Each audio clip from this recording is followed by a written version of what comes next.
Hello student, हम कर रहे हैं बोर्ड की तैयारी। और बोर्ड की तैयारी में हमें रिवीजन करना है आज chapter number 4 and chapter number 5। Chapter number 4 जिसका नाम है पूर्ण प्रतिस्पर्धा की स्थिति में फर्म का सिद्धांत, और चैप्टर नंबर 5 जिसका नाम है बाजार संतुलन। इन्हीं दोनों चैप्टर के इम्पोर्टेंट टॉपिक्स को हम आज रिवाइज करेंगे जल्दी जल्दी, ताकि हम अपने बोर्ड एग्ज़ाम की तैयारी पूरी कर सकें। ठीक है ना। तो चलिए हम शुरू करते हैं चैप्टर नंबर 4 से, पूर्ण प्रतिस्पर्धा की स्थिति में फर्म का सिद्धांत। ध्यान में रखिएगा, सब्सक्राइब नहीं किया अभी तक तो सब्सक्राइब जरूर कीजिए आप। ठीक है ना। तो पूर्ण प्रतिस्पर्धा की फर्म के सिद्धांत में हमारा पहला टॉपिक होगा जो इम्पोर्टेंट है, वो है उत्पादक का संतुलन। उत्पादक के संतुलन से आप क्या समझते हैं? वास्तव में उत्पादक का संतुलन होता क्या है? एक उत्पादक हमेशा चाहता है, उत्पादक यानी कि प्रोड्यूसर यानी कि दुकानदार, विक्रेता, फर्म, कुछ भी कह सकते हैं। एक उत्पादक चाहता है कि उत्पादन प्रक्रिया से उसको अधिकतम लाभ की प्राप्ति है, यानी कि उसका लाभ क्या हो, अधिक हो जाए या अधिकतम हो। और अधिकतम लाभ प्राप्त करने के लिए उसकी दो चीज़ चाहिए होता है। अधिकतम लाभ प्राप्त करने का तरीका होता है कुल आगम उसका अधिक होना चाहिए और कुल लागत कम होना चाहिए, यानी कि मैक्सिमम आगम और मिनिमम लागत।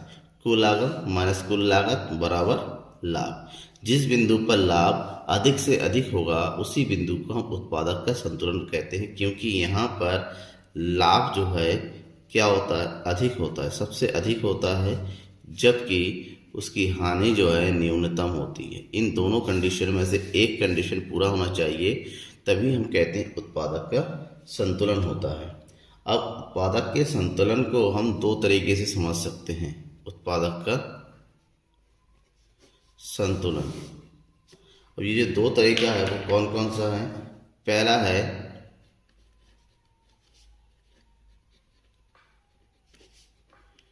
कुल आगम तथा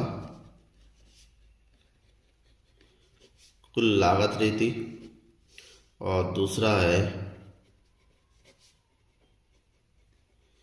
सीमांत आगम तथा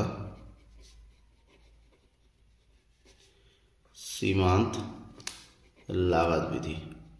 दोनों में से किसी भी एक तरीके से आपसे पूछा जा सकता है। हम एक एक करके बात करेंगे। सबसे पहले हम बात करते हैं कुल आगम तथा कुल लागत रीति कि कुल आगम यानी कि TR एंड TC मेथड में किस तरह से एक उपभोक्ता संतुलित होता है। ठीक है ना। आपको ध्यान में रखना है कि कुल आगम में और कुल लागत रीति में उत्पादक के संतुलन को ज्ञात करने के लिए हमें निकाला जाता है लाभ। हर बिंदु पर लाभ निकाला जाता है। लाभ का फार्मूला होता है TR माइनस TC। अब जिस बिंदु पर लाभ अधिक हो जाएगा, क्या हो जाएगा, अधिकतम होता है, उसी बिंदु पर उत्पादक संतुलित होता है। ठीक है। अधिकतम लाभ का बिंदु यहाँ पर ज्ञात किया जाता है। अब अगर हम पूर्ण प्रतियोगिता की बात करते हैं तो पूर्ण प्रतियोगिता में हम ये मान के चलते हैं TR बढ़ता हुआ होता है, ये हो गया TR। जबकि उत्पादन प्रक्रिया में जो उत्पादन की जो लागत होती है, ठीक है ना, वो घटता बढ़ता, उत्पादन के साथ साथ घटता बढ़ता रहता है।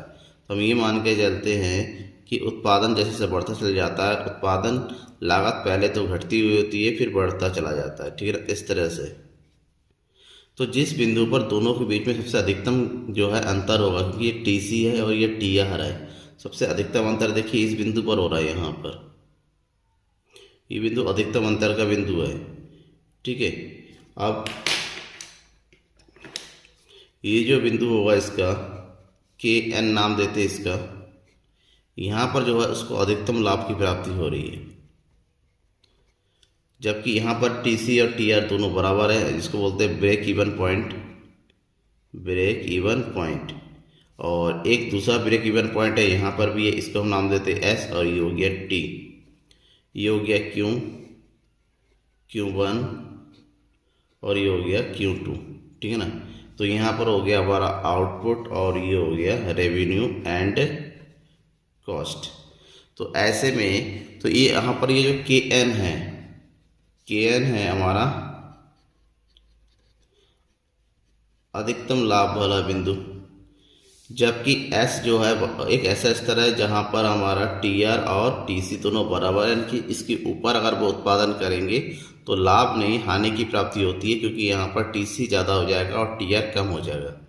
इसका मतलब ये हुआ एक उत्पादक का संतुलन स्तर के एन होगा, संतुलन बिंदु एस होगा, क्योंकि इसके बाद उसको हानि की प्राप्ति होगी, लाभ नहीं होगी। ठीक है ना। तो ये हो गया कुल आगम और कुल लागत रीति के द्वारा उत्पादक का संतुलन। लेकिन एग्जाम में जो सबसे ज़्यादा पूछा जाता है आपके, वो पूछा जाता है दूसरा वाला, सीमांत आगम तथा सीमांत लागत रीति, यानी कि MR एंड MC मेथड। ठीक है। इस मेथड में क्या होता है, सीमांत आगम और सीमांत लागत विधि के अंतर्गत अगर हम पूर्ण प्रतियोगिता की बात करें कि ऐसा बिंदु जिस बिंदु पर किसी भी फर्म, हमें पता है पूर्ण प्रतियोगिता में हमेशा AR और MR बराबर होता है, क्योंकि पूर्ण प्रतियोगिता में वस्तु की कीमत नहीं परिवर्तित होती है, जबकि जो लागत है वो नीचे से जाते ऊपर की ओर बढ़ता है, ये MC। तो यहाँ पर आप देख सकते हैं कि MC वक्र जो है MR वक्र को दो जगह पर काटता है, पहला हो गया यहाँ पर और दूसरा हो गया यहाँ पर। ठीक है। तो एक बिंदु ये हो गया, अधिकतम लाभ वाला बिंदु ये हो गया, और लेकिन दोनों में अंतर है, हम यूं नहीं। अब देखिए यहाँ पर भी MC और MR बराबर है, अब यहाँ पर भी MC और MR बराबर है। आप कहेंगे तो कौन सा बिंदु, क्योंकि सीमांत आगम सीमांत लागत विधि में उस बिंदु पर उत्पादक संतुलन होता है जहाँ पर MR बराबर MC हो। जिस बिंदु पर MR और MC बराबर होगा वही उत्पादक का संतुलन बिंदु होगा।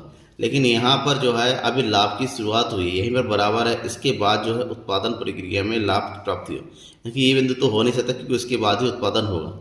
लेकिन इस बिंदु पर आगे अगर आप इसके बाद भी उत्पादन करते हैं तो MC ज़्यादा हो जाता है, MR कम हो जाता है, ऐसे मतलब ये जो है लास्ट पॉइंट है। तो ये जो बिंदु है, बिंदु E, यहीं पर उत्पादक का संतुलन होगा, जहाँ पर MC और MR आपस में बराबर होगा। इसका कुछ कंडीशन है, शर्तें जिसको बोलते हैं उत्पादक संतुलन की शर्त। पहली शर्त है MR और MC बराबर होना चाहिए।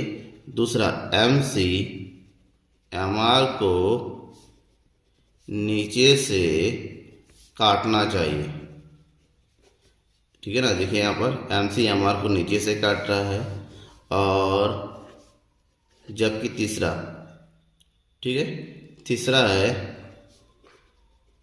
संतुलन बिंदु के बाद MC is greater than MR होना चाहिए, कि ये नहीं यहाँ पर, क्योंकि पहले वाले बिंदु में MC is less than MR हो जाता है, जबकि दूसरे वाले बिंदु में है MC is greater than MR। तो दूसरा वाला बिंदु संतुलन बिंदु होगा, क्योंकि यहाँ पर MC MR से ज़्यादा होगा। तो ये हो गया संतुलन की बात। आगे बढ़ते हैं। इस चैप्टर का दूसरा इंपॉर्टेंट टॉपिक है पूर्ति। पूर्ति वक्र, पूर्ति तालिका, पूर्ति का नियम, पूर्ति की लोच, पूर्ति में परिवर्तन, ये कुछ इंपॉर्टेंट टॉपिक है जो हमें पढ़ना है इस चैप्टर में। सबसे पहले हम पढ़ते हैं पूर्ति क्या है। पूर्ति किसे कहते हैं? पूर्ति वास्तव में वस्तु की वह मात्रा है जिसे एक उत्पादक वस्तु की विभिन्न कीमत पर बाजार में बेचने के लिए क्या होता है, तैयार होता है। यानी कि पूर्ति वस्तु की एक मात्रा होती है जहाँ पर कोई उत्पादक उस वस्तु की विभिन्न मात्रा को उसकी विभिन्न कीमतों पर तैयार बेचने के लिए तैयार हो जाता है, उसे हम वस्तु की पूर्ति कहते हैं। एक क्वेश्चन आता है यहाँ पर, क्या पूर्ति और स्टॉक बराबर है? क्या पूर्ति और स्टॉक समान है? तो आपका आंसर होना चाहिए नहीं। स्टॉक अलग चीज होता है, पूर्ति वस्तु की वह मात्रा होती है जो एक निश्चित समय में बाजार में बेचने के लिए तैयार होता है, जबकि पूर्ति एक निश्चित समय पर वस्तु की मापी गई मात्रा होती है। ठीक है ना। वस्तु की क्या होती है, मापी गई मात्रा होती है। यहाँ पर एक समय में देखेंगे जो भी सामान रखा होता है वही स्टॉक होता है, जबकि पूर्ति में कीमत पर बेचने के लिए तैयार हुआ मात्रा है। अब पूर्ति के बाद हमें पढ़ना है पूर्ति वक्र और पूर्ति तालिका। पूर्ति तालिका को पहले पढ़ लेते हैं। पूर्ति तालिका किसे कहते हैं? पूर्ति तालिका का मतलब क्या होता है? विभिन्न कीमतों पर बाजार में बेची जाने वाली मात्रा को तालिका के रूप में प्रदर्शित करना पूर्ति तालिका कहते हैं। ठीक है ना। अलग अलग कीमतों पर जो भी वस्तु की मात्रा बेचते हैं उसकी तालिका के रूप में प्रदर्शित करना पूर्ति तालिका कहते हैं। और पूर्ति तालिका दो प्रकार की होती है। एक है व्यक्तिगत पूर्ति तालिका और दूसरा है बाजार पूर्ति तालिका। जब बाजार में केवल एक विक्रेता की पूर्ति को दिखाया जाता है तो उसे हम व्यक्तिगत पूर्ति तालिका कहते हैं। ठीक है ना। जबकि बाजार में उपस्थित सभी विक्रेताओं की कुल पूर्ति, सभी लोग मिलकर जो भी पूर्ति करते हैं उसको दर्शाने वाली तालिका हम कहते हैं बाजार तालिका कहते हैं। तो ये हो गया तालिका। तालिका के बाद दूसरा जो है इम्पोर्टेंट है वो है वक्र, पूर्ति वक्र। ठीक है ना। पूर्ति वक्र का मतलब क्या होता है? पूर्ति वक्र का तालिका दो प्रकार का है तो पूर्ति वक्र भी दो प्रकार का होगा, व्यक्तिगत पूर्ति वक्र और बाजार पूर्ति वक्र। जब हम व्यक्तिगत तालिका को वक्र के माध्यम से दिखाते हैं तो वो होता है व्यक्तिगत पूर्ति तालिका, और बाजार तालिका को अगर हम तालिका से होता है बाजार पूर्ति वक्र। ठीक है ना। अब थोड़ा सा एग्जाम्पल के साथ समझते हैं। हम तालिका की बात करते हैं। सबसे पहले व्यक्तिगत पूर्ति तालिका, बाजार पूर्ति तालिका। एक तरफ है कीमत, एक है पूर्ति की मात्रा। कीमत है 4, 6, 8, 10 और पूर्ति की मात्रा कितना है? 10, 20, 30, 40। आपका होता क्या है, क्योंकि वस्तु की विक्रेता हमेशा अधिक से अधिक कीमत पर वस्तु की अधिक से अधिक मात्रा बेचना चाहता है। ठीक है ना। इसलिए बढ़ती हुई कीमत पर वस्तु की मात्रा भी बढ़ती चली जाती है। जबकि मांग में आपने पढ़ा क्या? मांग में आपने पढ़ा वस्तु की घटती कीमत पर वस्तु की मात्रा बढ़ती चली जाती है। ठीक है ना। यहाँ पर रखेंगे हम कीमत को 2, 4, 6, 8, 10 कीमत, और यहाँ पर पूर्ति की मात्रा 10, 20, 30, 40। ठीक है ना। ये हो गया। अब यहाँ पर दर्शाइए इसको। कीमत है 4 तो पूर्ति की मात्रा कितनी है? 10। कीमत है 6, पूर्ति की मात्रा कितनी है? 20। कीमत है 8 की पूर्ति की मात्रा कितनी है? 30। कीमत है 10, पूर्ति की मात्रा कितनी है? 40। तो ये जो वक्र बना हमारा ये व्यक्तिगत पूर्ति वक्र है। ठीक है ना। ये क्या है? व्यक्तिगत पूर्ति वक्र और व्यक्तिगत पूर्ति तालिका। जबकि अलग अलग बाजार में उपस्थित सभी विक्रेताओं की पूर्ति को देखें। ये हो गई कीमत 4, 6, 8, 10 और क्वांटिटी 1, क्वांटिटी 2, क्वांटिटी 3। उसके बाद है बाजार पूर्ति। बाजार पूर्ति यानी कि तीनों का योग, Q1, Q2, Q3 का टोटल। Q1 का माप देखें 10, 20, 30, 40। Q2 का देखें 2, 4, 6, 8। Q3 का देखेंगे तो ये हो जाएगा आपका कितना? 5, 10, 15, 20। अब इन तीनों का टोटल करेंगे तो बाजार पूर्ति हो जाएगा, क्योंकि बाजार में 3 विक्रेता है, 1, 2, 3, 4, तीनों का टोटल बाजार पूर्ति होगा। तो 10, 2, 12, 12 और 5, 17, 20, 24, 24 से 10, 34, 30, 45, 45 और 6, 51, 40, 60, 60 और 8, 68। और हम इसको पूर्ति वक्र के रूप में दिखाते हैं। ठीक है। तो किस तरह से शो किया जाएगा ये देखिए। कीमत 4, 6, 8, 10 अब 17 से लेके 68 तक है मैक्सिमम, तो गैप ले लेते हैं। यहाँ पर कितना कितना हो जाएगा, 10 10 का हो जाएगा। 10 20 30 40 50 60 70, ये होगी पूर्ति की मात्रा। सबसे पहले कितना है, कीमत 4 पे पूर्ति की मात्रा कितनी, 17। 17 यानी कि कौन सी बिंदु है, ये वाली बिंदु। फिर कितना है, कीमत 6 पर पूर्ति की मात्रा 34 है यहाँ पर। 8 पर कीमत की मात्रा कितनी, वस्तु की मात्रा कितनी, 51, और ये है 68। अब हम आगे इसको मिला देंगे तो ये हो गया बाजार पूर्ति वक्र। बाजार पूर्ति वक्र, ठीक है। पूर्ति वक्र के बाद नेक्स्ट टॉपिक है हमारा जो पूछा जाता है एग्जाम में,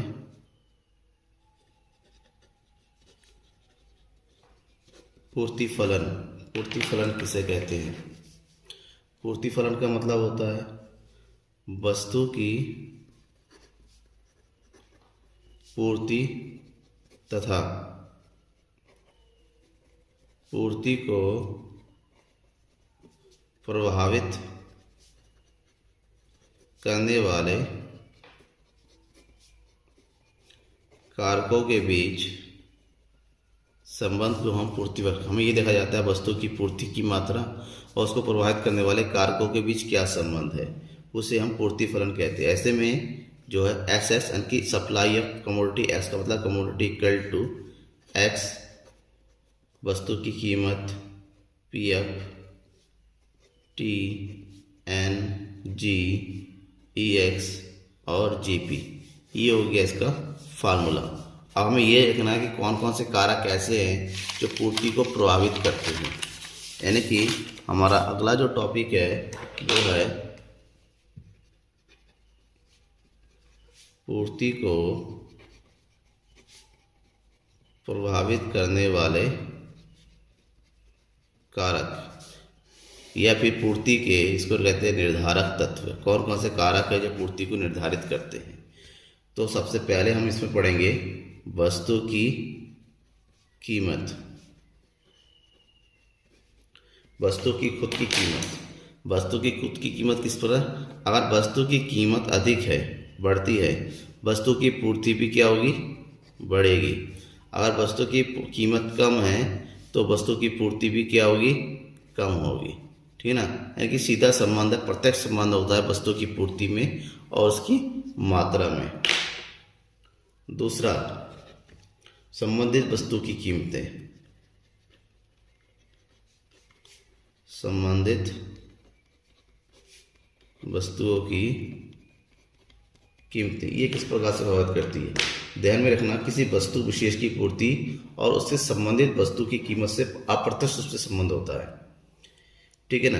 कैसे? अगर मान लीजिए एक तरफ है चावल और दूसरी तरफ है गेहूँ, संबंधित वस्तु है। लोग या तो चावल खाएंगे या गेहूँ के आटे से बनी रोटी खाएंगे। तो चावल और दूसरी तरफ है गेहूँ, अगर मान लीजिए चावल की कीमत घटती है,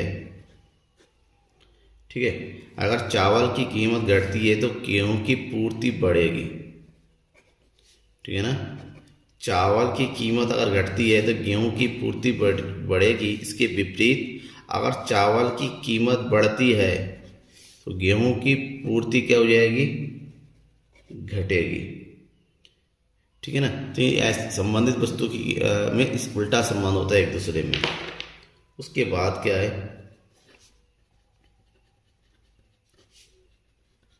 उत्पादन लागत। किसी भी वस्तु की उत्पादन आने के साधनों की लागत, जाहिर सी बात है साधनों की लागत में अगर वृद्धि होती है तो उत्पादन लागत बढ़ जाएगी। उत्पादन लागत के बढ़ने से लाभ कम होगी। अगर उत्पादन लागत बढ़ती है तो पूर्ति घटेगी, उत्पादन लागत घटती है तो पूर्ति बढ़ेगी। चौथा, तकनीकी स्तर। तकनीकी स्तर भी लागत को प्रभावित करता है। अगर उत्पादन की तकनीक उन्नत होती है, बढ़ती है, तो पूर्ति की मात्रा बढ़ेगी क्योंकि यहाँ पर लाभ बढ़ेगी। जबकि हमारी तकनीक अगर खराब तकनीक होती है, पुरानी तकनीक होती है, उत्पादन लागत बढ़ेगी, लाभ घटेगी। लाभ घटने के बाद पूर्ति घट जाती है, ठीक है ना। नेक्स्ट, फर्मों की संख्या। फर्मों की संख्या। फर्मों की संख्या अधिक होने पर पूर्ति बढ़ती है, जबकि फर्मों की संख्या कम होने पर पूर्ति घटती है। उसके बाद है फर्म का उद्देश्य। फर्म का उद्देश्य क्या होता है? फर्म का उद्देश्य का मतलब फर्म का अगर लाभ अधिक करना होता है, ठीक है ना। लाभ को, फर्म को अगर पहले ही अपना लाभ कमाना है तो लाभ अधिक करने के लिए वो वस्तु की कीमत अधिक रखता है, जिससे उसकी पूर्ति क्या हो जाती है? कम हो जाती है। जबकि अगर उसको कम लाभ पर अधिक मात्रा बेचती है तो पूर्ति भी बढ़ जाएगी, ठीक है। भविष्य में संभावित कीमत क्या होता है? भविष्य में संभावित कीमत, अगर वस्तु की पूर्ति को दुकानदार को पता चल जाए कि भविष्य में वस्तु की कीमत घट रही है तो वो वर्तमान में पूर्ति बढ़ा देगा। लेकिन उसको लगता है कि भविष्य में वस्तु की कीमत बढ़ने वाली है तो जाहिर सी बात है दुकानदार क्या करेगा, उत्पादक क्या करेगा? वस्तु की पूर्ति को घटा देगा, वो इसको स्टॉक कर लेगा, ठीक है ना। अब इसके बाद हम अगले टॉपिक में आते हैं, जो सबसे ज़्यादा इम्पोर्टेंट टॉपिक है इस चैप्टर का, वो है पूर्ति का नियम, लॉ ऑफ सप्लाई। पूर्ति का नियम क्या होता है? पूर्ति का नियम ये कहता है कि अगर हम वस्तु की कीमत और पूर्ति की मात्रा को देखें तो दोनों के बीच में जो है प्रत्यक्ष संबंध होता है, यानी कि धनात्मक संबंध होता है। कहने का मतलब क्या है? कहने का मतलब ये है, अगर वस्तु की कीमत बढ़ती है तो वस्तु की पूर्ति की मात्रा भी बढ़ेगी, जबकि अगर वस्तु की कीमत कम होती है यानी कि घटती है तो वस्तु की मात्रा भी घटेगी। तो जाहिर सी बात है दोनों के बीच में कैसा संबंध होता है? पॉजिटिव रिलेशन, धनात्मक संबंध होता है। कीमत के बढ़ने के साथ साथ पूर्ति की मात्रा में भी बढ़ती है, और इसी कारण से क्योंकि दोनों के धनात्मक संबंध होता है, पूर्ति पक्ष हमेशा ऊपर की ओर बढ़ता हुआ होता है, इस तरह से होता है, ठीक है ना। क्यों? क्योंकि यहाँ पर अगर कीमत में वृद्धि होती है तो देखिए तो पूर्ति में भी वृद्धि होगी, दोनों तरफ ये होता है। इसलिए पूर्ति वक्र क्या होता है? धनात्मक होता है, यानी कि ऊपर की ओर चढ़ता हुआ होता है। ध्यान में ये रखना, ऊपर की ओर चढ़ता हुआ ये होगा।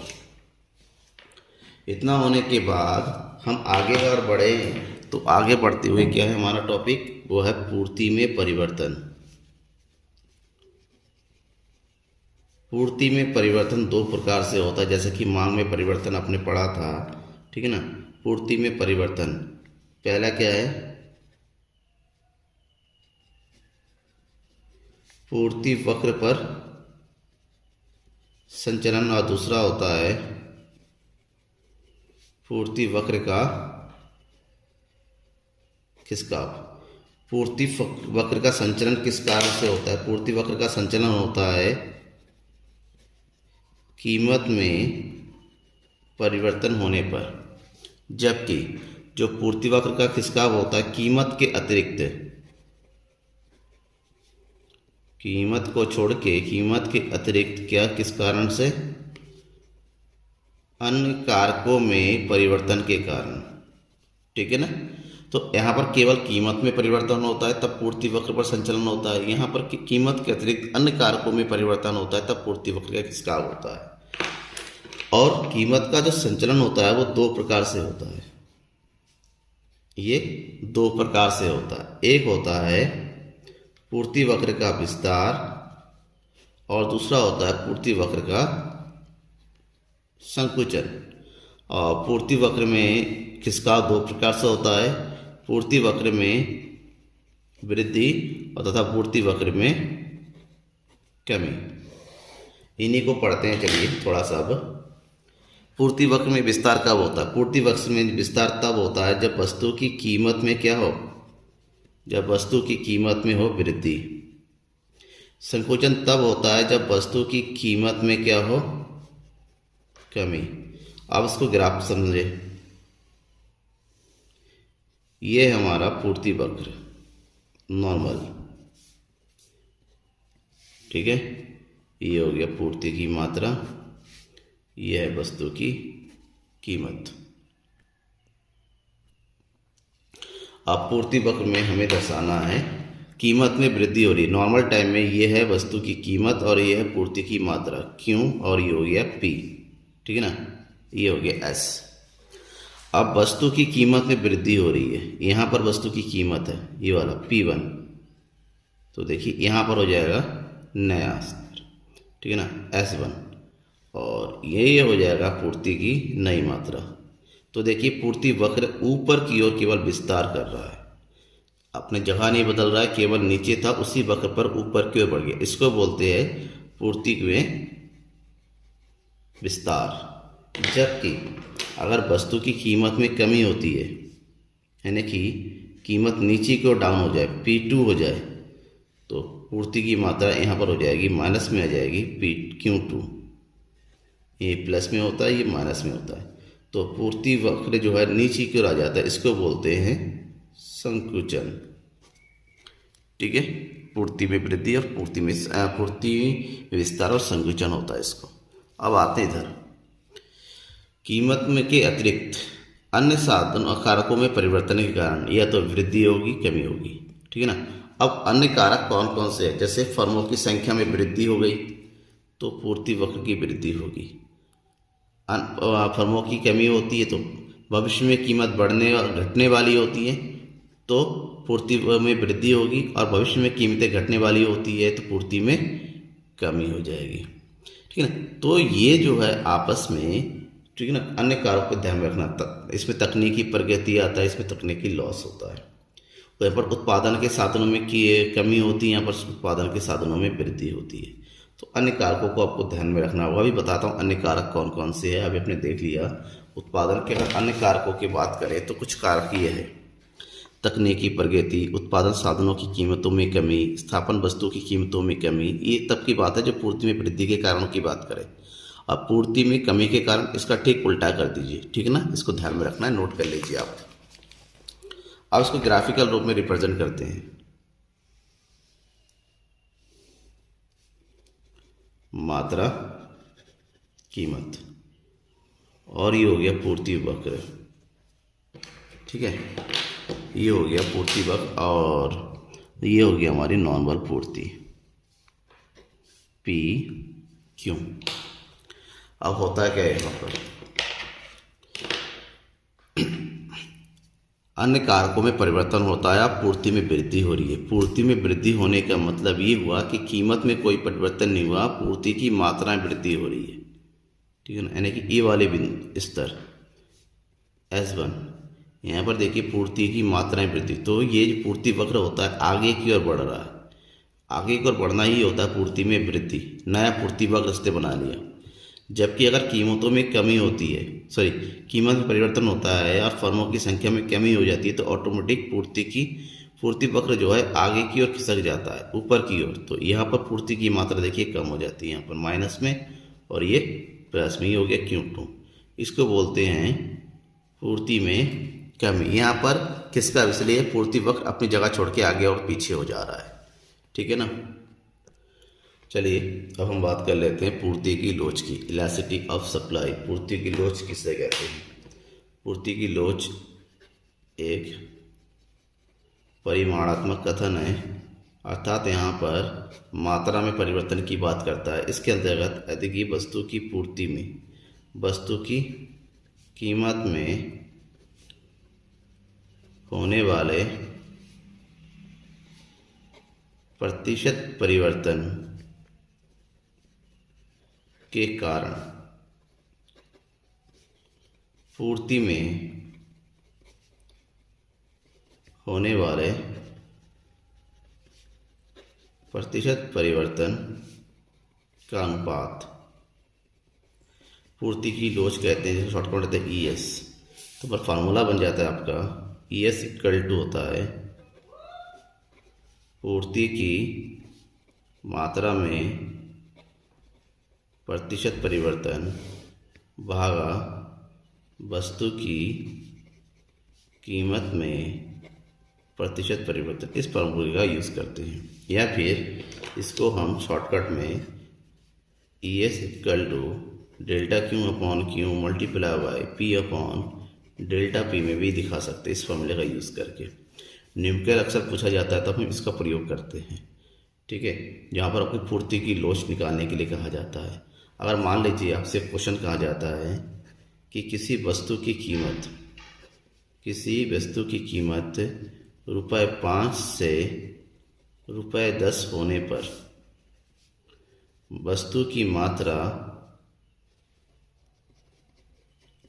50 इकाई से 100 इकाई की होती है, तो पूर्ति की लोच क्या होगी, यानी कि ES क्या होगी। तो फार्मूला है यहाँ पर क्या है, पूर्ति की कीमत और एक तरफ है मात्रा।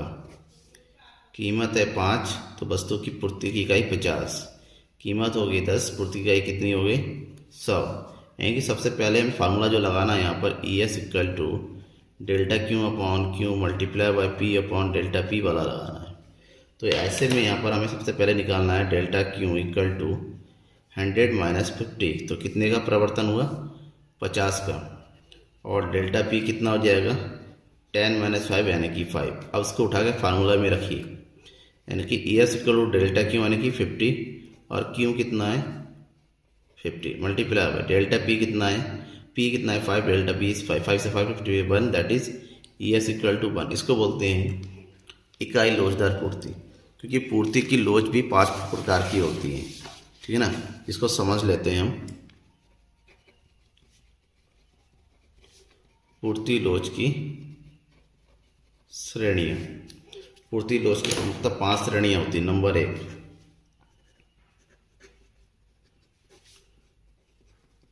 पूर्णतः लोचदार, यानी कि यहाँ पर ES इज इन्फिनेटिव। अब पूर्णतः लोचदार की स्थिति में क्या होता है, पूर्णतः लोचदार की स्थिति को जहाँ पर वस्तु की कीमत में परिवर्तन ना होने पर भी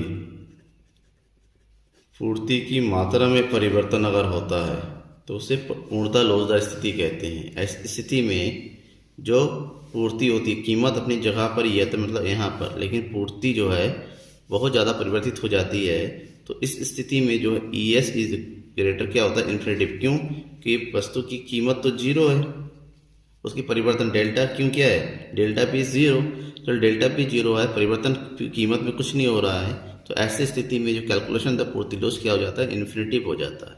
ठीक है ना, ये पूर्णतः लोचदार की स्थिति होती है। दूसरा है इकाई से अधिक लोचदार पूर्ति। इकाई से अधिक लोचदार की ES इज ग्रेटर देन 1। इकाई से अधिक लोचदार पूर्ति का मतलब होता है वस्तु की कीमत में प्रतिशत परिवर्तन की तुलना में जो पूर्ति में जो प्रतिशत परिवर्तन होता है वो अधिक होता है। यानी कि कीमत में जितना भी परिवर्तन होता है उसकी तुलना में पूर्ति में अधिक परिवर्तन होगा। मान लीजिए कीमत में केवल 10% का परिवर्तन हुआ तो पूर्ति में 20% का परिवर्तन होता है। ऐसे में इसका जो पूर्ति वक्र बनता है, ठीक है ना, इसका जो पूर्ति वक्र बनता है वो कुछ इस तरह से बनता है, नीचे की ओर झुका हुआ। ऐसे में देखिए कीमत में परिवर्तन ये है और पूर्ति में परिवर्तन ये है, और यहाँ पर 10% का परिवर्तन दिखा रहा है तो यहाँ पर 20% का परिवर्तन होता है। इस स्थिति को हम जो क्या बोलते हैं, इकाई से अधिक लोचदार पूर्ति। तीसरी स्थिति है इकाई लोचदार पूर्ति, ES इक्वल टू 1। इकाई लोचदार पूर्ति का मतलब होता है कीमत में प्रतिशत परिवर्तन इज इक्वल टू पूर्ति की मात्रा में प्रतिशत परिवर्तन। यानी कि कीमत में अगर 10% का परिवर्तन होता है तो पूर्ति की मात्रा में 10% का परिवर्तन होता है। ऐसे में इसका जो ग्राफ बनता है वो कुछ सीधा 45 डिग्री पे बनता है, दोनों में समान अंतर शो किया जाता है। यानी कि यहाँ पर अगर 10% का परिवर्तन हुआ तो यहाँ पर भी 10% का ही परिवर्तन होता है। नेक्स्ट है फोर्थ पॉइंट। फोर्थ में है इकाई से कम लोचदार पूर्ति। इकाई से कम लोचदार पूर्ति यानी कि ES इज स्मॉलर देन 1, यानी कि ES 1 से कम होता है। ये स्थिति तब होती है जब कीमत में प्रतिशत परिवर्तन जितना होता है इसकी तुलना में मात्रा में परिवर्तन जो होता है वो कम होता है। ठीक है ना, मात्रा में परिवर्तन कम होता है। कीमत में मान लीजिए 10% का परिवर्तन होता है तो पूर्ति की मात्रा में केवल 8% का परिवर्तन होता है। तो इसलिए इसका जो ग्राफ बनता है कुछ इस तरह से बनता है, ताकि यहाँ पर देखिए कीमत में जितना परिवर्तन हो रहा है उसकी तुलना में पूर्ति में कम परिवर्तन है। अगर यहाँ पर 10% है तो यहाँ पर 8% ही शो होगा। ठीक है, तो ऐसे में पूर्ति वक्र क्या होता है, 1 से कम लोचदार होता है। और लास्ट पॉइंट है पूर्णतया बेलोचदार पूर्ति, यानी कि ES इक्वल टू 0। पूर्णतः बेलोचदार पूर्ति की स्थिति में अगर वस्तु की कीमत में परिवर्तन हो, कीमत में परिवर्तन लेकिन पूर्ति की मात्रा में 0% का परिवर्तन होता है, यानी कि कीमत में परिवर्तन हो रहा है, डेल्टा P तो है लेकिन डेल्टा क्यों यहाँ पर क्या है, 0 है। इस ऐसे में जो ES होता है वो क्या बन जाता है, 0 बन जाता है। और इसका जो ग्राफ बनता है वो सीधा इस तरह से बनता है। ठीक है ना, इसका मतलब ये हुआ कीमत में परिवर्तन हो रहा है लेकिन पूर्ति में कोई परिवर्तन नहीं होता है। इस स्थिति को पूर्णतः बेलोचदार पूर्ति कहते हैं। तो ये इस चैप्टर के इम्पोर्टेंट टॉपिक से जो मेरे को पता रहा है, वीडियो लंबा हो रहा है तो नेक्स्ट वीडियो में आपको बताऊंगा बाजार संतुलन। इस चैप्टर में नहीं बता पा रहा हूँ, इस वीडियो में कुछ लंबा ज़्यादा हो रहा है वीडियो। ठीक है ना, तो नेक्स्ट वीडियो का इंतजार कीजिए जिसमें मैं बाजार संतुलन को पढ़ाऊँगा। Thank you.